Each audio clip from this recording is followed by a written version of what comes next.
ಈಗ ನಮ್ಮ ಎರಡನೇ ಸ್ಪೀಕರ್ ಎಚ್.ಟಿ. ಬಸವರಾಜ್ ಅವರು ಸರ್ಕಾರಿ ಪ್ರಥಮ ದರ್ಜೆ ಕಾಲೇಜಿನ ಪ್ರಚಾರರಾಗಿ ಕಾರ್ಯನಿರ್ವಹಿಸುತ್ತಿದ್ದಾರೆ. ಹೊಸಪೇಟೆಯ ಇಷ್ಟಲಿಂಗ ಅಧ್ಯಯನ ಕೇಂದ್ರದ ಟ್ರಸ್ಟ್ಗಳಲ್ಲಿ ಒಬ್ಬರು. ನೂರಾರು ದೇವದಾಸಿ ತಾಯಂದರಿಗೆ ಇಷ್ಟಲಿಂಗ ದೀಕ್ಷೆ ನೀಡಿದ್ದಾರೆ.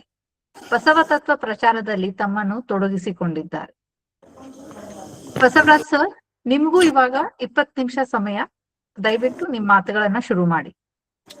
ಅಲ್ಲಿರುವ ಶರಣಾರ್ಥಿ. ಈ ಗೂಗಲ್ ಮೀಟ್ನ ಮುಖ್ಯ ಉದ್ದೇಶ ಸಿದ್ದರಾಮಯ್ಯನವರು ಮತ್ತು ಲಿಂಗಾಯತ ಚಳವಳಿ. ನಾವು ಈ ಮಾತುಗಳನ್ನು ಆರಂಭ ಮಾಡೋದಕ್ಕಿಂತ ಮುಂಚೆ ಲಿಂಗಾಯತ ಧರ್ಮ ಸಂಸ್ಥಾಪಕ ಅಪ್ಪ ಬಸವಣ್ಣನನ್ನ 770 ಜನ ಅಮರಗಣಗಳನ್ನ ಮತ್ತು ಈ ಮಾರ್ಗದಲ್ಲಿ ಸಾಧನೆ ಮಾಡಿ ಹೋದಂತ ಎಲ್ಲ ಶರಣರನ್ನ ಸಂತರನ್ನ ಸ್ಮರಿಸಿಕೊಂಡು ಇವತ್ತು ಸಿದ್ದರಾಮಯ್ಯನವರು ರಾಜೀನಾಮೆಯಿಂದ ಇಂಥದ್ದು ಒಂದು ಪ್ರಶ್ನೆ ಉದ್ಭವ ಆಗಿದೆ. ಈ ಕಳೆದ 20 ವರ್ಷದ ಹಿಂದೆ ಇದೇ ಸಿದ್ದರಾಮಯ್ಯನವ್ರನ್ನ ಲಿಂಗಾಯತ ವಿರೋಧಿ ಅನ್ನುವ ಹಣೆಪಟ್ಟಿ ಕಟ್ಟಲಾಗಿತ್ತು. ಆದ್ರೆ ಇವತ್ತು ಅವರ ನಿರ್ಗಮನದ ಈ ಸಂದರ್ಭದಲ್ಲಿ ಲಿಂಗಾಯತರು ಎಲ್ಲರೂ ಸೇರಿ ಏನೋ ಒಂದು ಶೂನ್ಯ ಆವರಿಸಿದೆಯಾ, ಒಂದು ವಾತ ನಿರ್ಮಾಣ ಆಗಿದೆಯಾ ಸಿದ್ದರಾಮಯ್ಯನವರ ನಿರ್ಗಮನದಿಂದ ಅನ್ನುವ ಅನುಭವದಲ್ಲಿ ಇದ್ದಾರೆ, ಅನ್ನುವ ಒಂದು ಯಾತನೆಯಲ್ಲೂ ಕೂಡ ನಿಜದ ಲಿಂಗಾಯತರು ಇದ್ದಾರೆ, ಬಸವ ತತ್ವದ ಲಿಂಗಾಯತರು ಇದ್ದಾರೆ. ಮತ್ತೆ ನಾವು ಸಿದ್ದರಾಮಯ್ಯನವರ ವ್ಯಕ್ತಿತ್ವವನ್ನು ಕೂಡ, ಅವರು ಬೆಳೆದು ಬಂದ ದಾರಿಯನ್ನು ಕೂಡ ನಾವು ಒಂದಿಷ್ಟು ಗಮನಿಸಬೇಕು. ಸಿದ್ದರಾಮಯ್ಯನವರು ರಾಜಕೀಯ ಪೂರ್ವ ಒಡನಾಟ, ಮಾನಸ ಗಂಗೋತ್ರಿಯಲ್ಲಿ ಅವರು ವಿದ್ಯಾರ್ಥಿ ಸಂಘಟನೆಯಲ್ಲಿ ತೊಡಕೊಂಡಿದ್ದು ಮತ್ತು ಅವರು ಆ ವಿದ್ಯಾರ್ಥಿ ಸಂಘಟನೆಯಲ್ಲಿ ಏನೆಲ್ಲ ನಡೀತಾ ಇದ್ವು, ಏನೆಲ್ಲ ಕುಸ್ತಿಗಳು ಆಗ್ತಾ ಇದ್ವು, ಅಲ್ಲಿ ಪಕ್ಕದಲ್ಲಿ ಮಾನಸ ಗಂಗೋತ್ರಿ ಪಕ್ಕದಲ್ಲಿಯೇ ಒಂದು ಪಡುವಾರಹಳ್ಳಿ ಅನ್ನೋದು ಪ್ರದೇಶ ಇದೆ. ಅವರೆಲ್ಲರೂ ಕೂಡ ಒಟ್ಟಾಗಿ ಬಂದು ಸಿದ್ದರಾಮಯ್ಯನ ನಮ್ಮ ನೀವನು ಅಂತೇಳಿ ಇದನ್ನ ಮಾಡ್ತಾ ಇದ್ದು. ಮತ್ತು ಆ ಪಡುವಾರಹಳ್ಳಿ ಪಕ್ಕದಲ್ಲಿನೇ ಅಲ್ಲಿ ಆದಿಚುಂಚನಗಿರಿ ಹಾಸ್ಟೆಲ್ ಇದೆ, ಅಲ್ಲಿ ಪಕ್ಕದ ಪೂರ್ತಿ ಎಲ್ಲ ಲಿಂಗಾಯತರ ಓಣಿ, ಅದು ಲಿಂಗಾಯತ ಓಣಿ.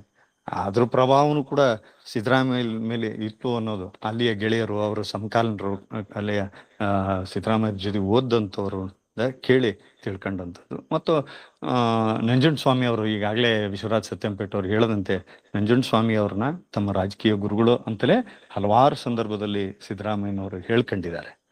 ಮತ್ತು ಅವರಿಂದನೇ ನಾನು ಈ ಹೋರಾಟದ ಇದಕ್ಕೆ ಮತ್ತು ರಾಜಕೀಯಕ್ಕೆ ಬಂದೆ ಅನ್ನೋದನ್ನು ಕೂಡ ಬಹಳ ಪ್ರಾಮಾಣಿಕವಾಗಿ ಸಿದ್ದರಾಮಯ್ಯನವರು ಹೇಳಿದ್ದಾರೆ. ಇದು ಎಲ್ಲದೂ ಕೂಡ ಮತ್ತು ಅದ್ರ ಜೊತೆಗೆ ಸಾಂಸ್ಕೃತಿಕವಾಗಿ ಮತ್ತು ಈ ಜಾತ್ಯತೀತ ತತ್ವದಡಿಯಲ್ಲಿ ಒಂದು ನಿಷ್ಠುರ ವ್ಯಕ್ತಿತ್ವವನ್ನ ರೂಪಿಸ್ಕೊಳ್ಳೋದಕ್ಕೆ ಅವರಿಗೆ ಗಟ್ಟಿಯಾಗಿ ಈ ರೀತಿಯ ಮನಸ್ಥಿತಿ ರೂಪಿಕೊಳ್ಳೋದಕ್ಕೆ ಪಿ ಲಂಕೇಶ್ ಅವರ ಒಡನಾಟ ಕೂಡ ಕಾರಣ ಆಗಿತ್ತು. ಲಂಕೇಶ್ ಅವರು ಅವತ್ತಿನ ಕರ್ನಾಟಕದ ಒಂದು ರಾಜಕೀಯ ಮತ್ತು ಸಾಂಸ್ಕೃತಿಕ ಪರಿಸರವನ್ನ ಹಿಡಿತದಲ್ಲಿ ಇಟ್ಕೊಂಡಂಥವ್ರು, ತಮ್ಮ ಮಾಧ್ಯಮದ ಮೂಲಕ, ತಮ್ಮ ಪತ್ರಿಕೆ ಮೂಲಕವನ್ನ ಹಿಡಿದಿಟ್ಕೊಂಡಂಥವ್ರು. ಅವರ ಸಖ್ಯ ಕೂಡ ಇವರಿಗೆ ಒಲ್ದಿತ್ತು. ಮತ್ತು ಅದಾದ್ಮೇಲೆ ಯಾಕೆ ಸಿದ್ದರಾಮಯ್ಯನವ್ರನ್ನ ಲಿಂಗಾಯತರ ವಿರುದ್ಧ ಇದನ್ನು ಮಾಡಿದ್ರು, ಲಿಂಗಾಯತ ವಿರೋಧಿ ಅಂತ ದೇವೇಗೌಡರು ಪ್ರಧಾನಮಂತ್ರಿಗಳಾದಾಗ ಅವರು ಕರ್ನಾಟಕದ ಲಿಂಗಾಯತರನ್ನ ನಿಯಂತ್ರಿಸಬೇಕು ಅನ್ನೋ ಕಾರಣಕ್ಕಾಗಿ, ಮತ್ತು ಜೆ ಎಚ್ ಪಟೇಲ್ರನ್ನ ನಿಯಂತ್ರಿಸಬೇಕು, ಆ ಮೂಲಕ ಲಿಂಗಾಯತರನ್ನ ನಿಯಂತ್ರಿಸಬೇಕು ಅನ್ನುವ ಕಾರಣಕ್ಕಾಗಿ ಈ ಉತ್ತರ ಕರ್ನಾಟಕ, ಈ ಮಧ್ಯ ಕರ್ನಾಟಕ ಮತ್ತು ಈ ಕಲ್ಯಾಣ ಕರ್ನಾಟಕ, ಉತ್ತರ ಕರ್ನಾಟಕ ಭಾಗದಲ್ಲಿ 3ನೇ ಅತಿ ದೊಡ್ಡ ಸಮುದಾಯ ಕುರುಬ ಸಮುದಾಯ. ಈ ಕುರುಬ ಸಮುದಾಯದ ನಾಯಕರು ಯಾರು? ಸಿದ್ದರಾಮಯ್ಯನವರು. ಆ ಸಿದ್ದರಾಮಯ್ಯನವ್ರನ್ನ ಬಳಸ್ಕೊಂಡು ಅವತ್ತು ಜೆ ಎಚ್ ಪಟೇಲ್ರನ್ನ ಹಣಿಯುವ ಕೆಲಸ ಮಾಡಕ್ಕೆ ಪ್ರಯತ್ನ ಪಟ್ಟಂತ ದೇವೇಗೌಡರು. ಆ ಕಾರಣಕ್ಕಾಗಿ ಈ ಸಿದ್ದರಾಮಯ್ಯನವರಿಗೆ ಲಿಂಗಾಯತ ವಿರೋಧಿ ಅನ್ನೋ ಆ ರೀತಿ ಬಿಂಬಿಸಲಾಯ್ತು. ಮತ್ತೆ ಸಿದ್ದರಾಮಯ್ಯ ಅಹಿಂದ ಸಂಘಟನೆ ಕಟ್ಟಿದ್ದು ಕೂಡ ದೇವೇಗೌಡರಿಗೆ ಇಷ್ಟ ಆಗಿರಲಿಲ್ಲ. ಆದ್ರೆ ನಮ್ಮ ಲಿಂಗಾಯತರದು ಕಥೆ ಏನು ಅಂದ್ರೆ, ನಮ್ಗೆ ಬಹಳ ತಡವಾಗಿ ಅರ್ಥ ಆಗಿದ್ದು ಅಹಿಂದ ಅಂದ್ರೆ ಏನು ಅನ್ನೋದನ್ನ ವ್ಯಾಖ್ಯಾನಿಸ್ಕೊಳ್ಳೋದ್ರಲ್ಲಿ ಲಿಂಗಾಯತರು ಬಹಳ ತಡ ಮಾಡಿದ್ರು. ಈಗ ನಾವು ಅಹಿಂದ, ನಾವು ಅಲ್ಪಸಂಖ್ಯಾತರು, ನಾವು ಹಿಂದುಳಿದವರು ಅನ್ನೋದನ್ನ ಈಗ ನಾವು ಹೇಳೋ ಪ್ರಯತ್ನ ಕಳೆದ 10 ವರ್ಷದಲ್ಲಿ ಏನು ಈ ಲಿಂಗಾಯತ ಚಳವಳಿ ಆರಂಭ ಆಯ್ತು 2017-18 ಸಂದರ್ಭದಲ್ಲಿ, ಈಗ ನಾವು ಈ 8-9 ವರ್ಷದಿಂದ ಅದನ್ನ ಪ್ರತಿಪಾದನೆ ಮಾಡೋದಕ್ಕೆ ಹೊರಟಿದ್ದೀವಿ. ನಿಜವಾಗ್ಲೂ ಲಿಂಗಾಯತ ಅಹಿಂದ ಧರ್ಮನೇ, ನಿಜವಾದ ಅಲ್ಪಸಂಖ್ಯಾತ ಧರ್ಮ. ಇದನ್ನ ನಾವು ಸಿದ್ದರಾಮಯ್ಯನವರು ಇದ್ರೊಳಗೆ ನಾವು ಇದನ್ನ ಮಾಡ್ಕೊಳ್ಳೋದಕ್ಕೆ ಪ್ರಯತ್ನ ಪಡ್ಲಿಲ್ಲ ಲಿಂಗಾಯತರು. ಯಾಕಂತಂದ್ರೆ ಏನಾಗಿತ್ತು, ಎರಡು ಪ್ರಮುಖ ಕಾರಣಗಳಿದ್ದು. ಒಂದು, ಅದೇ ಜೆ.ಎಚ್. ಪಟೇಲರ ವಿರೋಧ ಮಾಡಿದ ಕಾರಣಕ್ಕಾಗಿ ಲಿಂಗಾಯತ ವಿರೋಧಿ ಅಂತ ಸಿದ್ದರಾಮಯ್ಯ ವೈಯಕ್ತಿಕವಾಗಿ, ಮತ್ತು ಆಮೇಲೆ ಸಿದ್ದರಾಮಯ್ಯನವರು ಅದಾದ ನಂತರ ಕಾಂಗ್ರೆಸ್ ಸೇರ್ಪಡೆಗೊಳ್ತಾರೆ. ಕಾಂಗ್ರೆಸ್ನಿಂದ ಲಿಂಗಾಯತರು ದೂರ ಹೋಗಿದ್ರು. ವೀರೇಂದ್ರ ಪಾಟೀಲ್ ಅವರ ನಿರ್ಗಮನದ ನಂತರ ಲಿಂಗಾಯತರೆಲ್ಲರೂ ಕೂಡ ಕಾಂಗ್ರೆಸ್ನಿಂದ ವಿಮುಖರಾಗಿ ದೂರ ಹೋದಂಥವ್ರು. ಆ ಕಾರಣಕ್ಕಾಗಿನೂ ಕೂಡ ಈ ಅಹಿಂದವನ್ನು ಮತ್ತು ಮೊನ್ನೆ ಹುಟ್ಕೊಂಡಂತ ಈ 17ರಲ್ಲಿ ಹುಟ್ಕೊಂಡಂತ ಲಿಂಗಾಯತ ಚಳವಳಿಯಿಂದ ಕೂಡ ಲಿಂಗಾಯತರು ಸ್ವಲ್ಪ ಮಡಿವಂತಿಕೆಯನ್ನ ಕಾಪಾಡಿಕೊಂಡಿದ್ದು ಅಷ್ಟೇ ನಿಜ. ಆದ್ರೆ ಸಿದ್ದರಾಮಯ್ಯನವರ ಮೂಲ ಉದ್ದೇಶ ಈ ಅಹಿಂದವನ್ನ ಸರಿಯಾಗಿ ವ್ಯಾಖ್ಯಾನಿಸಿಕೊಂಡಂಥವ್ರು ಕಾಂಗ್ರೆಸ್ ಪಕ್ಷದ ಎಂ.ಬಿ. ಪಾಟೀಲ್ರಾಗಿರ್ಬೋದು, ಮತ್ತು ಇನ್ನು ಹಲವು ಶಾಸಕರಾಗಿರ್ಬೋದು, ಅವರೆಲ್ಲರನ್ನು ಕೂಡ ಬಹಳ ಪ್ರೀತಿಯಿಂದ ಸಿದ್ದರಾಮಯ್ಯನವರು ತಮ್ಮ ಆಪ್ತ ವಲಯಕ್ಕೆ ಕರ್ಕೊಂಡ್ರು, ಅವ್ರನ್ನ ವಿಶ್ವಾಸಕ್ಕೆ ತಗೊಂಡ್ರು, ಇಂಥದ್ದೊಂದು ಚಳುವಳಿಗೆ ಬೆಂಬಲವಾಗಿ ನಿಂತರು. ಮತ್ತು ಇವರೆಲ್ಲರಿಗೂ ಕೂಡ ಬೆಳೆಯೋದಕ್ಕೆ ಒಂದು ವಾತಾವರಣ ಮಾಡಿದ್ರು. ಎಲ್ಲಿ ತನಕ ಅಂದ್ರೆ ಎಂ.ಬಿ. ಪಾಟೀಲ್ರಂತ ಬಹಳ ಡಿಪ್ಲೊಮೆಟಿಕ್ ರಾಜಕಾರಣಿಯನ್ನ, ಮತ್ತು ಅದೇ ವಿಜಯಾನಂದ ಕಾಶಪ್ಪನವರಂತ ಅಗ್ರೆಸಿವ್ ರಾಜಕಾರಣಿಯನ್ನು ಕೂಡ ಕರೆದ ಪಕ್ಕದಲ್ಲಿ ಇಟ್ಕೊಂಡು, ಮತ್ತು ಇದು ಕೈತಪ್ಪಿ ಹೋಗ್ಬಾರ್ದು, ಎಲ್ಲೂ ಇದಾಗಬಾರದು ಅನ್ನೋ ಕಾರಣಕ್ಕಾಗಿ ವೀರಶೈವ ಲಿಂಗಾಯತ ಅಭಿವೃದ್ಧಿ ನಿಗಮ ಏನಿದೆ, ಆ ನಿಗಮದ ಅಧ್ಯಕ್ಷನ ಮೋಸ್ಟ್ ಅಗ್ರೆಸಿವ್ ಕ್ಯಾರೆಕ್ಟರ್ ನಮ್ಮ ವಿಜಯಾನಂದ ಕಾಶಪ್ಪನವ್ರು, ಅವ್ರನ್ನ ಆ ನಿಗಮದ ಅಧ್ಯಕ್ಷರನ್ನಾಗಿ ಮಾಡಿ ಕುಂದಿರ್ಸಿ ಇದಾಗಬಾರ್ದು. ಮತ್ತೆ ಇವೆಲ್ಲ ಸಿದ್ದರಾಮಯ್ಯನವ್ರು ಏನ್ ಮಾಡಿದ್ರು, ಲಿಂಗಾಯತ ಚಳವಳಿಗೆ ಪೂರಕವಾಗಿ ಏನ್ ಮಾಡಿದ್ರು, ಬಸವನ ಜಯಂತಿ ದಿನ ಹೋಗಿ ಬಸವಣ್ಣನ ಪುತ್ಥಳಿಗೆ ಮಾಲಾರ್ಪಣೆ ಮಾಡಿನೇ ಅವರು ಪ್ರಮಾಣ ವಚನ ಸ್ವೀಕಾರ ಮಾಡಕ್ ಬಂದ್ರು. ಮೊದಲನೇ ಸರಿ ಮುಖ್ಯಮಂತ್ರಿ ಆದ ಸಂದರ್ಭದಲ್ಲಿ ಇವೆಲ್ಲ ಮೆಸೇಜ್ ಕೊಟ್ಕಂತ ಬಂದು ಇವ್ರು ತತ್ವದ ಲಿಂಗಾಯತರು, ಜಾತಿ ಲಿಂಗಾಯತ ಅಲ್ಲ, ತಾತ್ವಿಕವಾಗಿ ಗಟ್ಟಿಯಾದ ಲಿಂಗಾಯತ ಸಿದ್ದರಾಮಯ್ಯ ಅನ್ನೋದು ಎಲ್ಲ ಮೆಸೇಜ್ಗಳು ರವಾನೆ ಆಗ್ತಿದ್ವು. ಆದ್ರೆ ನಾವು ರಿಸೀವ್ ಮಾಡ್ಕೊಳ್ಳಿಲ್ಲ, ಇನ್ ಟೈಮ್ ರಿಸೀವ್ ಮಾಡ್ಕೊಳ್ಳಿಲ್ಲ. ಲಿಂಗಾಯತರು ತಪ್ಕಂತ ಹೋದ್ವಿ. ಮತ್ತು ಸರ್ಕಾರಿ ಕಚೇರಿಗಳಲ್ಲಿ ಬಸವಣ್ಣನ ಫೋಟೋ ಹಾಕ್ಸಿದ್ದಿರ್ಬೋದು, ಅಕ್ಮದೇವಿ ವಿಶ್ವವಿದ್ಯಾಲಯಕ್ಕೆ ಹೆಸರಿಟ್ಟಿದ್ದಾಗಿರ್ಬೋದು, ಅನುಭವ ಮಂಟಪಕ್ಕೆ ನಿರ್ಮಾಣಕ್ಕೆ ಅಗತ್ಯ ಅನುದಾನ ಕೊಟ್ಟಿದ್ದಾಗಿರ್ಬೋದು, ಮತ್ತು ಬಸವಣ್ಣ ಬಹಳ ದೊಡ್ಡ ಇದೇನು ಸಂಗತಿ ಅಂದ್ರೆ ಸಾಂಸ್ಕೃತಿಕ ನಾಯಕ ಬಸವಣ್ಣ. ಯಾಕೆ ಸಿದ್ದರಾಮಯ್ಯನವರ ಗ್ರಹಿಕೆ ಏನಿತ್ತು, ಮುಂದಾಲೋಚನೆ ಏನಿತ್ತು, ಅವರು ಅವ್ರಿಗೆ ಏನು ಇದಿತ್ತು, ಎಲ್ಲಾದ್ರೂ ಮುಂದೆ ಇವ್ರು ಏನೋ ಮಾಡ್ತಾರೆ. ಇವತ್ತೇನಲ್ಲಿ ಮಹಾರಾಷ್ಟ್ರದಲ್ಲಿ ಶಿವಾಜಿಯನ್ನು ಯಾವ ರೀತಿ ಹೈಜಾಕ್ ಮಾಡಿದ್ದಾರೆ. ಶಿವಾಜಿ ಅಹಿಂದ, ಆದ್ರೆ ಅವನನ್ನು ತಗೊಂಡೋಗಿ ಇವತ್ತು ಏನ್ ಮಾಡಿಟ್ಟಿದ್ದಾರೆ ಶಿವಾಜಿಯನ್ನ. ಈ ತರದ ಗ್ರಹಿಕೆ ಸಿದ್ದರಾಮಯ್ಯನವ್ರಿಗೆ ಇದ್ದಿರ್ಬೇಕು. ಆ ಕಾರಣಕ್ಕಾಗಿ CS ದ್ವಾರಕಾನಾಥ್ ಅಂತವರು ಪ್ರತಿಪಾದನೆ ಮಾಡಿದ ಕಾರಣಕ್ಕೆ, ಮತ್ತು ಲಿಂಗಾಯತ ಮಠಾಧೀಶರು ಸಂಘಟನೆಗಳು ಇದನ್ನ ಮಾಡಿದ ಕಾರಣಕ್ಕಾಗಿ ಬಹಳ ಖುಷಿಯಿಂದ ಅವರು ಬಸವಣ್ಣನನ್ನ ಸಾಂಸ್ಕೃತಿಕ ನಾಯಕ ಅಂತೇಳಿ ಘೋಷಣೆ ಮಾಡಿದ್ರು. ಮತ್ತು ಅವರು ಪದೇ ಸದನದೊಳಗೆ ಇದನ್ನು ಪ್ರಸ್ತಾಪ ಮಾಡ್ಕೊಂಡೇ ಬರ್ತಾರೆ. ಮತ್ತು ಲಿಂಗಾಯತ ಅಲ್ಪಸಂಖ್ಯಾತ ಧರ್ಮದ ಘೋಷಣೆ ಸಲುವಾಗಿ ಕೇಂದ್ರ ಸರ್ಕಾರಕ್ಕೆ ಏನ್ ಶಿಫಾರಸ್ ಕಳಿಸ್ತಾರೆ. ನಾಗಮೋಹನ್ ದಾಸ್ ಸಮಿತಿ ರಚನೆ ಮಾಡಿ ತುರ್ತು ಅವ್ರಿಗೆ ವರದಿ ಇದಾಗಬೇಕಾಗಿತ್ತು. ಅವರಿಗೆ ಬಹಳ ಸತಂಪೇಟ್ ಅವ್ರು ಹೇಳಿದ್ರು, ಬಹಳ 2 ತಿಂಗಳಲ್ಲಿ ಆ ವರದಿ ರೆಡಿ ಆಯ್ತು ಅಂತ. ಮುಂದೆ ಆವತ್ತಿನ ಪರಿಸ್ಥಿತಿ ಹೆಂಗಿತ್ತು, ಪಕ್ಕದಲ್ಲೇ ಇವತ್ತೇನ್ ಡಿ.ಕೆ. ಶಿವಕುಮಾರ್ ಅದಾರೆ, ಅವರು ಅವತ್ತು ಪಕ್ಕದಲ್ಲೇ ಇದ್ರು. ಅವ್ರು ಇಂಥವ್ರೆಲ್ಲರೂ ಇದಾರನ್ನ ಕಾರಣಕ್ಕೆ ಬಹಳ ತುರ್ತಾಗಿ ಅದನ್ನ ತರಿಸ್ಕೊಳ್ಬೇಕಾಯ್ತು ವರದಿನ, ಮತ್ತು ಕೇಂದ್ರಕ್ಕೆ ಶಿಫಾರಸ್ ಮಾಡಿ ಕುತ್ಕೊಂಡ್ರು. ಈ ಕೇಂದ್ರದ ಅಂಗಳದಲ್ಲಿದೆ, ನಾವು ಮುಂದೆ ಏನು ಇದನ್ನ ಮಾಡ್ಬೇಕು, ಆ ಹೋರಾಟವನ್ನ ಯಾವ ದಿಕ್ಕಿಗೆ ತಗೊಂಡು ಹೋಗ್ಬೇಕು ಅನ್ನೋದು ಲಿಂಗಾಯತರು ಬಹಳ ಗಂಭೀರವಾಗಿ ಯೋಚನೆ ಮಾಡ್ಬೇಕು. ಮತ್ತು ಕೋಮು ಸೌಹಾರ್ದದ ವಿಷಯ ಬಂದಾಗೆಲ್ಲ ಸಿದ್ದರಾಮಯ್ಯನವರು ಅವರು ಕನಕದಾಸನ ಪ್ರಸ್ತಾಪಿಸಿದ್ದಕ್ಕಿಂತ ಹೆಚ್ಚು ಬಸವಣ್ಣನನ್ನೇ ಅವ್ರು ಕನಕದಾಸನ ಎಲ್ಲೋ ಬಹಳ ಹೇಳೇ ಇಲ್ಲ ಅನ್ನೋಷ್ಟ್ರ ಇದರಲ್ಲಿ ಕಡಿಮೆ ಸಂದರ್ಭದಲ್ಲಿ ಸ್ಮರಿಸ್ತಾರೆ. ಬಸವಣ್ಣನನ್ನೇ ಇವನಮ್ಮವ ಅನ್ನೋ ವಚನ 106 ಸರಿ ಪಡಿಸಿ ಸಿದ್ದರಾಮಯ್ಯನವರು ಸದನದಲ್ಲಿ ಮಾತಾಡಿದ್ದಾರೆ, ಮತ್ತು ತಮ್ಮ ರಾಜಕೀಯ ವಿರೋಧಿಗಳನ್ನ ಈಗ ಉತ್ತರವನ್ನು ಕೊಟ್ಟಿದ್ದಾರೆ, ಮನವರಿಕೆ ಮಾಡಿಕೊಟ್ಟಿದ್ದಾರೆ ಬಸವಣ್ಣನ ವಚನಗಳು ಬಂದಾಗ ಇದನ್ನ. ಮತ್ತು ಈ ಅವ್ರ ಗಟ್ಟಿತನ ಎಷ್ಟಿತ್ತು ಅಂತಂದ್ರೆ ಸಿದ್ದರಾಮಯ್ಯನವ್ರದ್ದು ಅಹಿಂದದ ಕುರಿತಾಗಿ, ಅಹಿಂದ ಹೋರಾಟದ ಸಂದರ್ಭದೊಳಗೆ ಈ ಕನಕನ ಕಿಂಡಿ ಬಗ್ಗೆ ಒಂದು ವಿವಾದ ಸೃಷ್ಟಿ ಆಯ್ತು. ಕನಕನ ಕಿಂಡಿ ಬಗ್ಗೆ ವಿವಾದ ಸೃಷ್ಟಿ ಆದೊಳಗ ಅದು ಕರ್ನಾಟಕದ ಬಹಳ ದೊಡ್ಡ ಪ್ರತಿಷ್ಠಿತ ಮಠ, ಉಡುಪಿಯ ಪೇಜಾವರ ಮಠ. ಪೇಜಾವರ ಶ್ರೀಗಳು ಹೇಳ್ತಾರೆ, ನಾವ್ ಬೇಕಾದ್ರೆ ಕುರುಬರಿಗೆ ವೈಷ್ಣವ ದೀಕ್ಷೆ ಕೊಡ್ತೀವಿ ಅಂತ ಪೇಜಾವರ ಸ್ವಾಮಿಗಳು ಹೇಳಿದಾಗ ತಕ್ಷಣಕ್ಕೆ ಅದಕ್ಕೆ ಪ್ರತಿಕ್ರಿಯೆ ಕೊಟ್ಟಂತವ್ರು ಸಿದ್ದರಾಮಯ್ಯನವರು. ನಾವ್ಯಾಕೆ ನಿಮ್ಮ ವೈಷ್ಣವ ದೀಕ್ಷೆ ಪಡ್ಕೊಳ್ಳೋಣ, ನಾವು ಈ ದೇಶದ ಮೂಲ ನಿವಾಸಿಗಳು, ಈ ದೇಶದ ನೆಲ ಸಂಸ್ಕೃತಿಯ ಜನ ಕುರುಬರು, ನಾವು ಶೈವ ಸಂಸ್ಕಾರದವರು, ನಿಮಗ್ ಬೇಕಾದ್ರೆ ನಾವು ಶೈವ ದೀಕ್ಷೆ ಕೊಡ್ತೀವಿ ಬರ್ರಿ ಅಂತಂದೇಳಿ ಪೇಜಾವರ ಸ್ವಾಮಿಗೆ ಘಂಟಾಘೋಷವಾಗಿ ಸವಾಲು ಹಾಕಿದಂಥವ್ರು ಸಿದ್ದರಾಮಯ್ಯ. ಈ ಅಧಿಕಾರಿಕೆ ಐತಲ್ಲ, ಇದನ್ನ ನಾವು ಲಿಂಗಾಯತರು ಸ್ವಲ್ಪ ಅನುಸರಿಸ್ಬೇಕು, ಇದನ್ನ ಮಾಡ್ಬೇಕಿತ್ತು. ಮತ್ತೆ ಇವತ್ತು ಅವರ ರಾಜೀನಾಮೆಯಿಂದ ಏನಾಗಿದೆ, ಲಿಂಗಾಯತ ಚಳವಳಿ ಒಂದ್ ರೀತಿ ಎಲ್ಲೋ ಸ್ಥಗಿತ ಆಗ್ಬಿಡುತ್ತೇನೋ ಅನ್ನುವ ಭಯದಲ್ಲೂ ಕೂಡ ಒಂದಿಷ್ಟು ಜನ ಇದ್ದಾರೆ. ಅದು ಒಂದಿಷ್ಟು ಮಟ್ಟಿಗೆ ಇದನ್ನು ಕೂಡ ಹೌದು.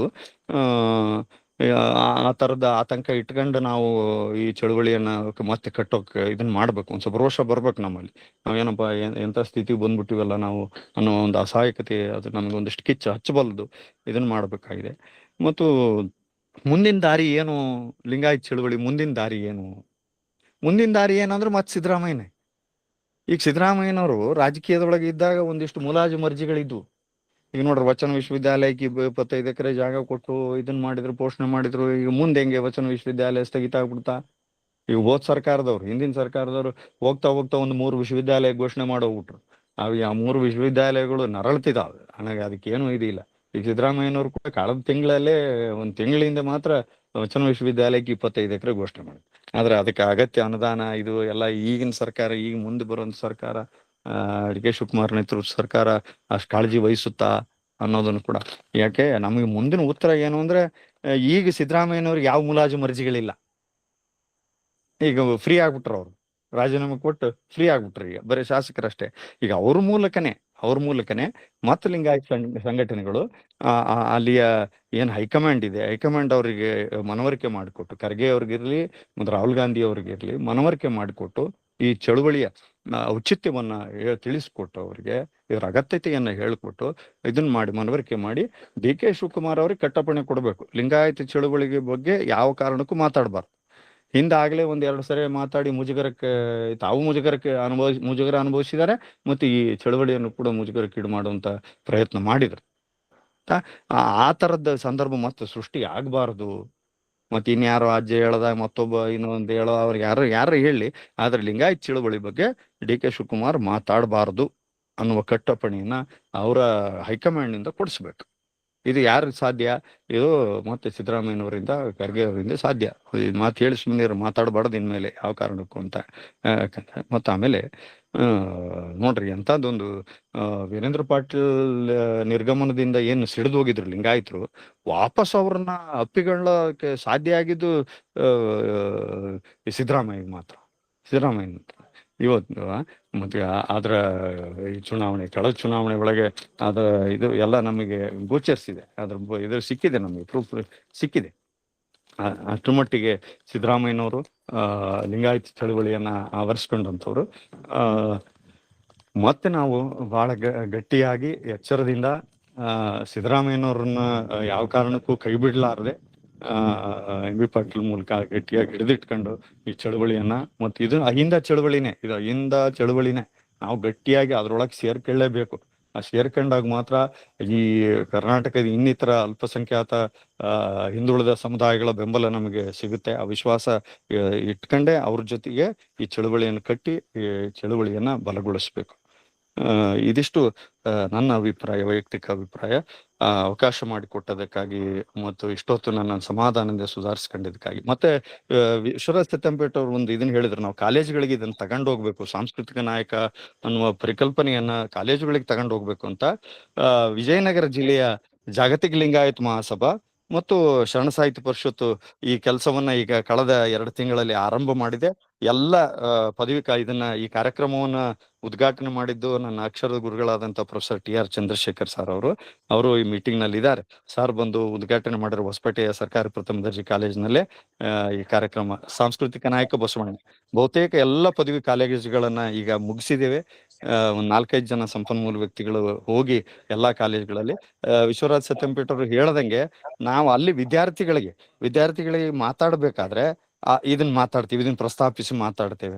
ಏನಂತ, ಈಗ ಅಂಬಿಗರ ಚೌಡಯ್ಯನ ಸಮುದಾಯ, ಮಡಿವಾಳ ಸಮುದಾಯ, ಕುಂಬಾರ ಗುಂಡಯ್ಯನ ಸಮುದಾಯ, ಹೂಗಾರ್ ಸಮುದಾಯ, ಇವರೆಲ್ಲರೂ ಸೇರಿ ಕಟ್ಟಿದಂತ ಈ ದುಡಿಯುವ ವರ್ಗದ ಧರ್ಮ ಇದು. ಅನ್ನುವ ವಿಷಯವನ್ನ ಇದನ್ನ ಮಾಡ್ಕೊಂಡೆ ಮಾತಾಡ್ತೇವೆ. ಆ ಮೂಲಕ ಎಮೋಷನಲಿ ಆ ವಿದ್ಯಾರ್ಥಿಗಳನ್ನ ತಲುಪುವಂತ ಪ್ರಯತ್ನ ಮಾಡ್ತೇವೆ. ಯಾಕಂದ್ರೆ ಎಲ್ಲಾ ಜಾತಿ ಜನಾಂಗದ ವಿದ್ಯಾರ್ಥಿಗಳು ಅಲ್ಲಿ ಸೇರ್ತಾರೆ. ಅವ್ರನ್ನ ಆ ರೀತಿ ಟಚ್ ಮಾಡಿ, ಎಮೋಷನಲಿ ಟಚ್ ಮಾಡಿ ಅವ್ರನ್ನ ಹಿಡಿದಿಟ್ಕೊಳ್ಳುವಂತ, ಮತ್ತೆ ಅಲ್ಲಿ ಒಂದಿಷ್ಟು ನಾವು ಕಾಂಪಿಟೇಷನ್ಸ್ ಮಾಡುವಂತ ಪ್ರಬಂಧ ಸ್ಪರ್ಧೆ ಮತ್ತು ಭಾಷಣ ಸ್ಪರ್ಧೆಗಳನ್ನು ಮಾಡೋ ಆ ಮೂಲಕ ವಿದ್ಯಾರ್ಥಿಗಳು ಒಂದಿಷ್ಟು ಆಸಕ್ತಿ ತಗೊಂಡು ಓದೋಕೆ ಶುರು ಮಾಡ್ಕೊಳ್ತಾರೆ. ಅಲ್ಲಿ ಯಾವುದೋ ಅಲ್ಲಿ ಒಂದು ಸಣ್ಣ ಮೊತ್ತದ ಒಂದು ಪ್ರೈಸ್ ಕೊಡೋದು, ಪುಸ್ತಕ ಕೊಡೋದು, ಏನೋ ಒಂದು ಮಾಡಿದ್ರೆ ಯಾವಾಗ ಯಾರ ಮನಸ್ಸಿನಲ್ಲಿ ಬೆಳಕು ಹತ್ತೈತೋ ಗೊತ್ತಿಲ್ಲ, ಯಾವ ವಿದ್ಯಾರ್ಥಿ ಮನಸ್ಸಿನಲ್ಲಿ ಬೆಳಕು ಹತ್ತೈತೋ ಗೊತ್ತಿಲ್ಲ. ನಾವು ಅಲ್ಲೂ ಬರೀ ಭಾಷಣ ಮಾಡಿ ಬರೋದಲ್ಲ, ಅವ್ರನ್ನ ವಿದ್ಯಾರ್ಥಿಗಳನ್ನ ಈ ಚಟುವಟಿಕೆ ಒಳಗೆ ತೊಡಗಿಸ್ಕೊಳ್ಳೋದು ಬಹಳ ಮುಖ್ಯ. ಈಗಾಗಲೇ ಎಲ್ಲ ಪದವಿ ಕಾಲೇಜುಗಳನ್ನು, ವಿಜಯನಗರ ಜಿಲ್ಲೆಯ 6 ತಾಲೂಕುಗಳ ಪದವಿ ಕಾಲೇಜುಗಳನ್ನ ಮುಗಿಸಿ, ಮತ್ತು ಈಗ PU ಕಾಲೇಜ್ಗಳು ತರಗತಿ ಆರಂಭ ಆಗ್ತವೆ, PU ಕಾಲೇಜ್ಗಳಿಗೆ ಹೋಗ್ತೇವೆ. ಮತ್ತು ನಮ್ಮ ಮುಂದಿನ ನಡೆ ಹೈಸ್ಕೂಲ್ ಕಡೆಗೆ ಹೈಸ್ಕೂಲ್ ವಿದ್ಯಾರ್ಥಿಗಳಿಗೆ ಇದನ್ನ ಮಾಡ್ಬೇಕು ಅಂತ ಅನ್ಕೊಂಡಿದ್ದೇವೆ. ಮತ್ತು ಇದನ್ನ ಎಲ್ಲಾ ಜಿಲ್ಲೆಗಳಲ್ಲೂ ಮಾಡಿದ್ರೆ ಚೆನ್ನಾಗಿರುತ್ತೆ ಅಂತ ನನ್ನ ಅಭಿಪ್ರಾಯ. ಅವಕಾಶ ಕೊಟ್ಟಿದ್ದಕ್ಕಾಗಿ ಮತ್ತೊಮ್ಮೆ ಎಲ್ಲರಿಗೂ ಶರಣಾರ್ಥಿಗಳನ್ನ ಸಮರ್ಪಿಸ್ತೇನೆ. ಮತ್ತು ಏನಾದ್ರೂ ವಿಷಯಗಳನ್ನ ಚರ್ಚೆ ಮಾಡೋದಿದ್ರೆ ನಾನು ಮುಕ್ತವಾಗಿ